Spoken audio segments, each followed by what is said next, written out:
Yeah, I haven't watched his video yet. I haven't seen what his abilities are. This is going to be the first time for me reacting to them. The only spoilers I've had is the thumbnail. Haven't seen anybody talk about any of the abilities. No spoilers. So make sure you subscribe to Skushenka Studio and check out their video. It's called New Hunter Goatman Gameplay Showcase.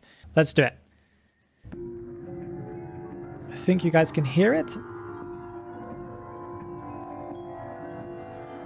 Okay. Jeffrey once believed that animals were no different from humans and that they also had emotions such as joy, anger, sorrow, and happiness. That is technically true. Now he is more certain... Well, let's go full screen. Now he is more certain that humans are just a kind of animal.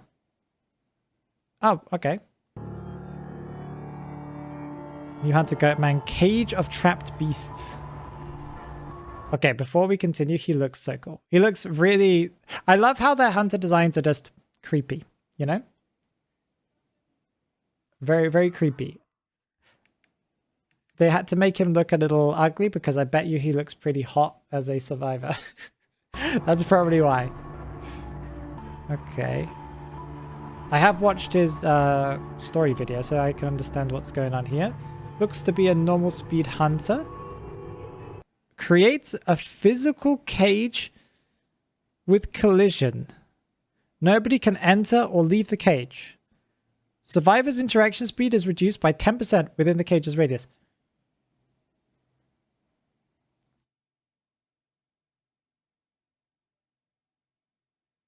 Okay. Well...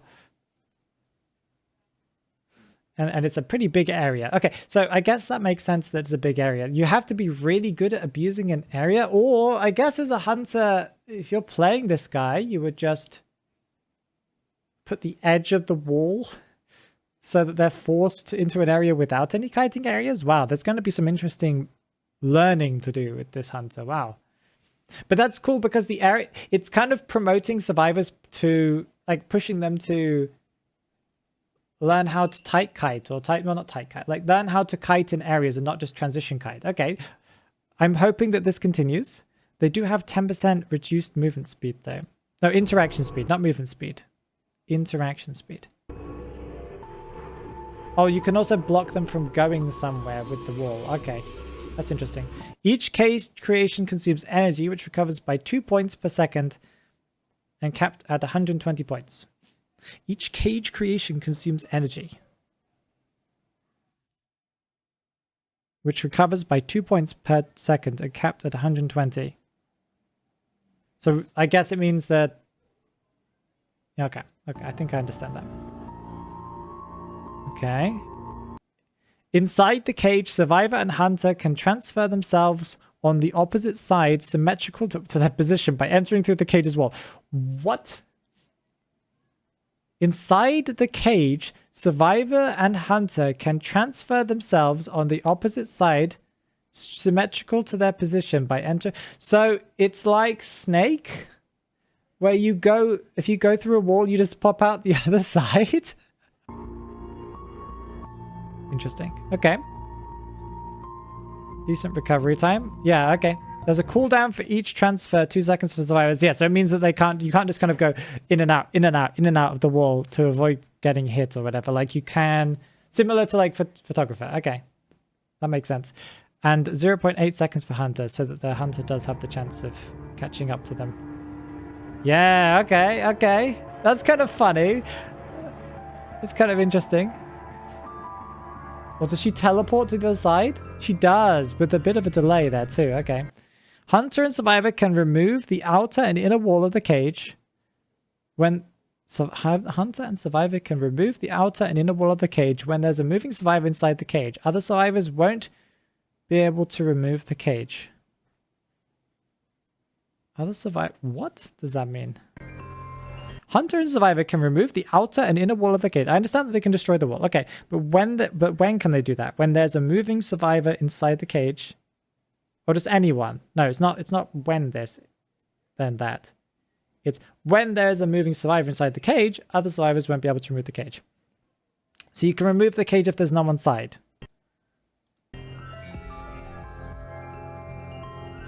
Yeah, the wall. So the wall is unremovable. Survivors will dismantle the cage faster when there's a shared survivor inside. Oh, whoa. Okay, I didn't think about the chairing possibility. That's kind of crazy, yeah. Cage will be removed right after the hunter deals damage to a survivor. Oh, no. Okay. Okay, well, we'll continue. We'll continue. Has to be physical damage. Hunter deals 1 damage inside the cage and only 0.5 and 0.5 outside. So he doesn't do normal damage. I can't go back because I said I wouldn't. He doesn't do normal damage unless he's in the cage. That's interesting.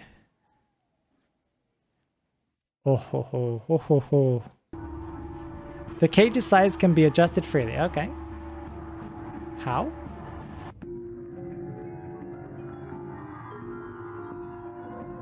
Okay, that's fine. We'll work that out later. Cage lasts 11 seconds and costs 40 energy. Releasing another cage within 3 seconds after the previous creation reduces the cost to 14 energy. Releasing another cage within 3 seconds after the previous creation.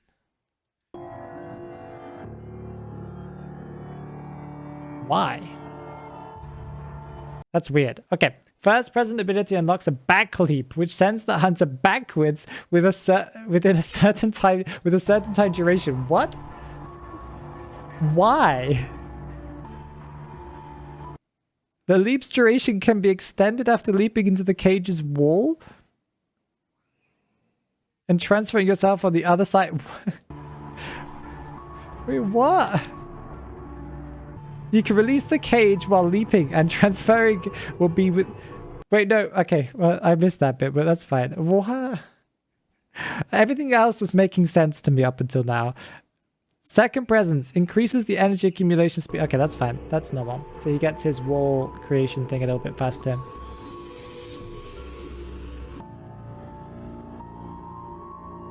I must say, I'm not a big fan of what the walls look like. They kind of look pretty horrible. It's such a weird ability. Oh no. Okay, and he chases. He puts the wall down. Yeah, and you can't go anywhere. You can break it. Oh, okay. So it's pretty fast to break. Okay. Oh, you can't go anywhere. The horses don't count. Okay. Yep, you go back. And you bonk them from the other side. Okay, that makes sense. Yeah, this is what I'm worried about. This is what I'm very worried about. I feel like there's if this strategy is good for like camping chairs, then I have a feeling that they're just gonna nerf how long the walls stick around for around chairs. I don't like what the walls look like. I'm sure there'll be a skin or an accessory that makes them look fantastic, but their default looks like they just have a placeholder. I wouldn't say his ability... No, his abilities are quite simple, as I understand. Let me just explain it. He can place a wall that he can choose the size of. If the survivor tries to go in through that wall, they can't. You know, from the outside. It's just a physical wall. If they are inside the wall, they also can't escape. Unless they spend some time breaking the wall, right? Inside of that wall, survivors have a little bit of a nerf. And if they go towards the wall, they go through the wall, they'll just teleport out the other side. So it's like Snake. You just run through a wall and you'll come out the other side of the screen. Hunter does less damage when he's not inside one of the cages. He does half damage. So he does a quarter life hit per thing. Yeah. So like a chip hit. If he's inside the cage, he does normal hit damage. And he has the ability to jump backwards. And if he jumps backwards through a wall, he gets a little bit more distance, as I understand. That's pretty much all that he does, I think, basically, right?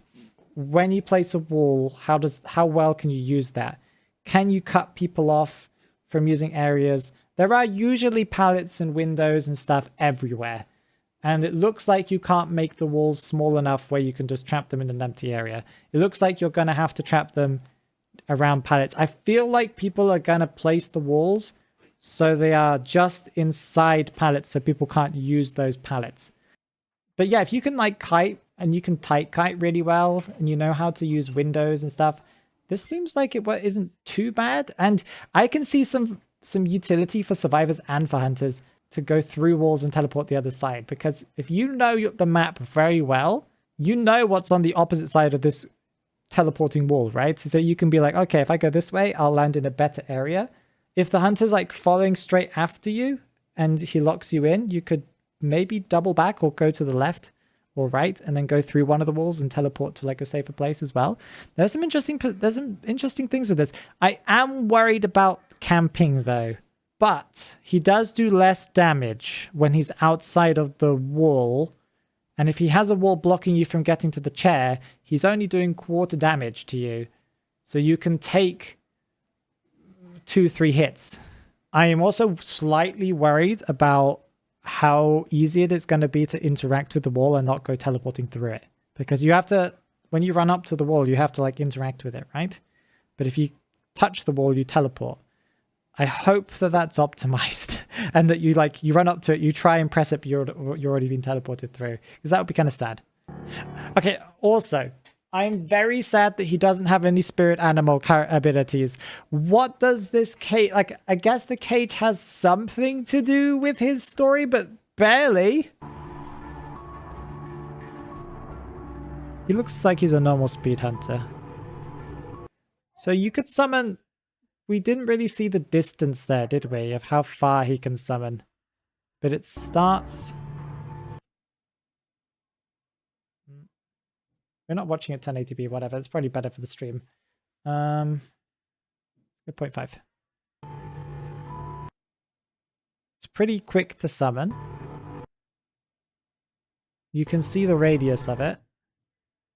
Yeah, and so that means now that they can't go through that because it's a physical wall. They can break it if there's no one inside, but that's a physical wall and that would waste time if they broke it.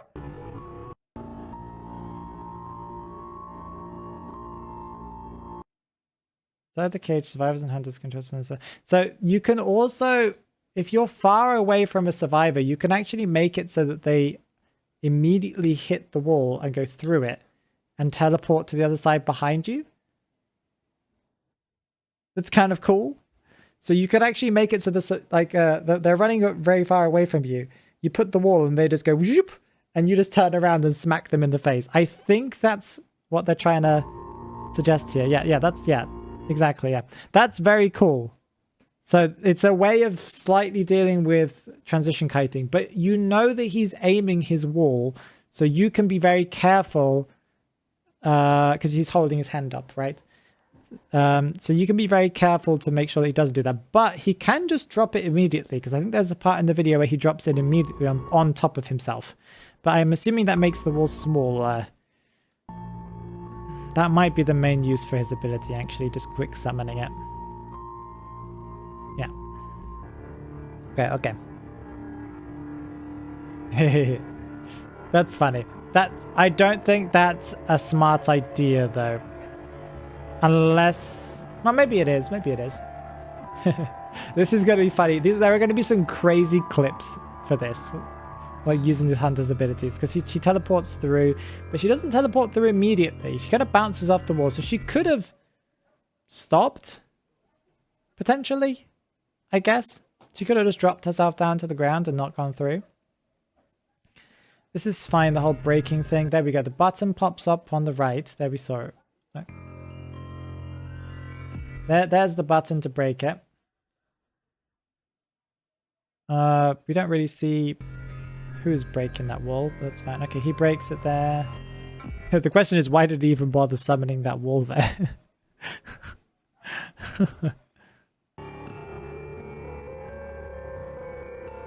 Cages will be... Yeah, so he does it all kind of drop to the floor if he insta uses it instead of charging it or whatever, right? The cage will be removed right after the hunter deals damage. That is good. You can't like hit them and next to a wall and then be stuck inside with you. And it disappears immediately, so that's good.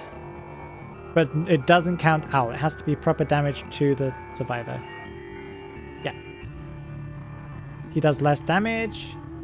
Yep, outside of the cage, he only does quarter hit. Interesting. Cage's size can be adjusted freely. We don't really... Do we see that?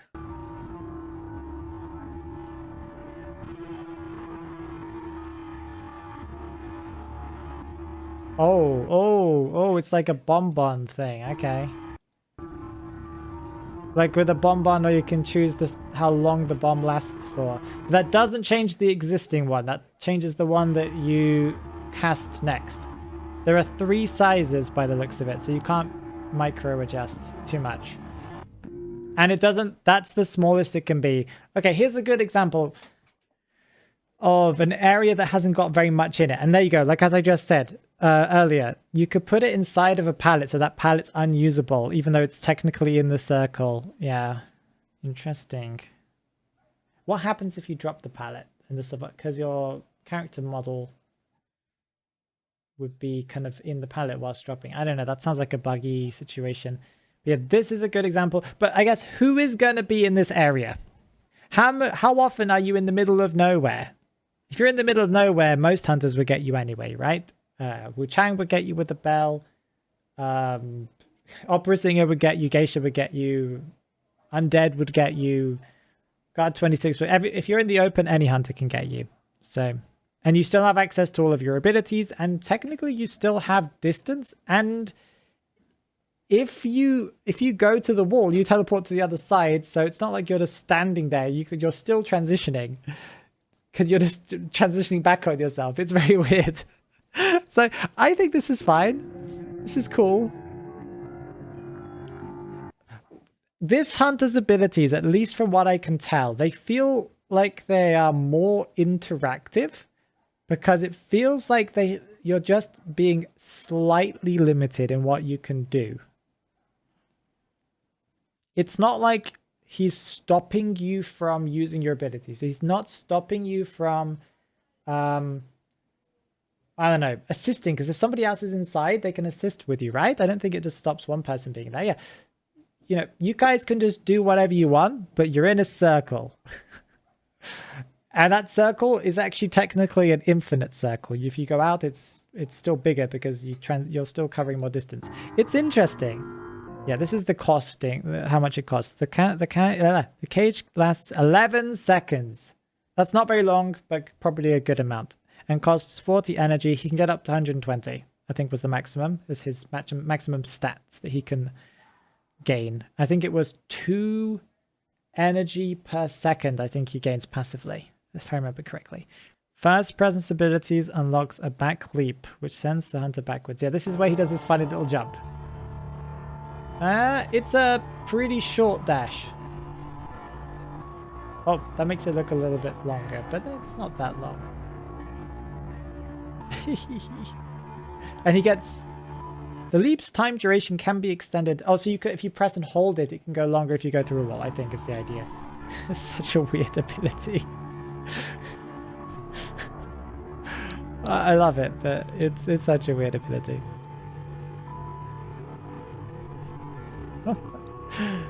And it doesn't stop you after the animation. You can swing whilst doing it. That's cool. Yeah, it goes up to 2.5 per second from 2.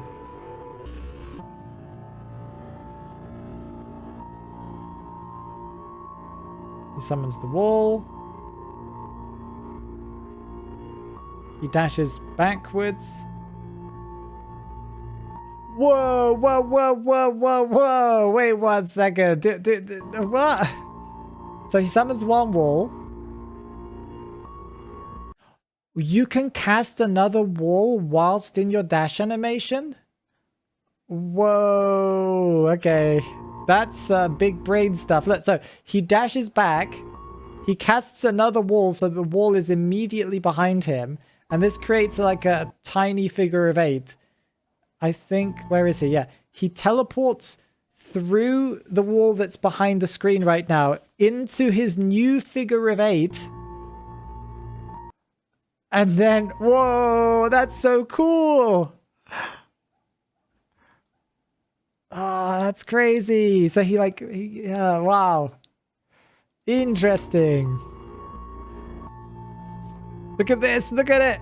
It's so cool.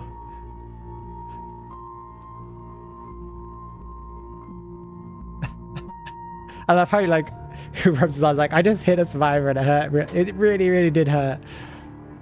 He goes underground. I guess underground doesn't stop anything from... But I guess you will still teleport, right? He goes through. They didn't show us that, probably for content reasons, so that we could find out in videos. Break the wall. Remember, this is slowed down, so the breaking animation is a lot faster. Any trams, I guess, force you off? Yeah, how does this interact with tram? Huh. Yep, you back up and you go through the other side. Oh, and you can do a drop... No, wait. Yeah, maybe you can do drop downs. If you went the other direction, would it make you drop down on someone? Can you use this for like a cool... Can you go to Sacred Heart and maybe go on to the second story and then drop down on... Well, statue's probably too far away. Are there any cipher machines that would fit into this radius? You could like drop down onto someone from above and like terror shock them. That would be kind of hilarious. Imagine you just see this goat falling from the sky. Oh man, this hunt is fun. I like this. I was disappointed that his abilities don't feel very, you know, goat-like, but this is fun. Bonk. Bonk. Yeah, it's interesting that it doesn't... Yeah, very weird. He breaks it. I'm not sure if... I can't tell if that keeps progress or not. I think the answer is no. It's good against harassers, by the way, because if you lock yourself in with a chair and the harassers are outside of the wall, they can't do anything, so... Remember to check out the video from Skushenka if you want to watch this video completely through. Am I against this? No, this feels fun to play against. No? Because there's like so many little options for things that you can do. Assuming that nobody works out a weird strategy that's like, oh, you can't do anything, you're kind of stuck in an area kind of thing, you know? No one works out some broken strat for him. Assuming that what we've seen is what we're getting. This is going to be fun. Could you technically loop him in his own cage? Is what I'm imagining. There are going to be memes, aren't there? It's like, you think you're trapped in here? You think that I'm trapped in here with you? No, you're trapped in here with me. Says the forward or the perfumer or something. Yeah, that's another question, Trixie. Well, some of the questions we have are: how does it interact with tram? If the survivor's on the tram and they kind of get hit into the wall, do they get kicked off the tram? Do they go through the wall? Does the tram kind of make you invulnerable? I'm assuming it will make you invulnerable and just go through, well, intangible and go through the wall, but maybe it won't, who knows? Yeah, how does it interact with Priestess's portal? Can she put portals onto the wall? I assume she can't. Because the reason why I don't think she'll be able to put a portal on the walls of the barrier is because that once that wall goes down, there's now just a portal in midair. And I don't think Netties will let that happen because I feel like there are a lot of game-breaking bugs that you could do with that. So I think the answer is probably not. You're not going to be able to put walls on the walls, portals on the walls. But I hope you guys enjoyed this short little stream. And I'm very excited for this new hunter. It's going to be a lot of fun.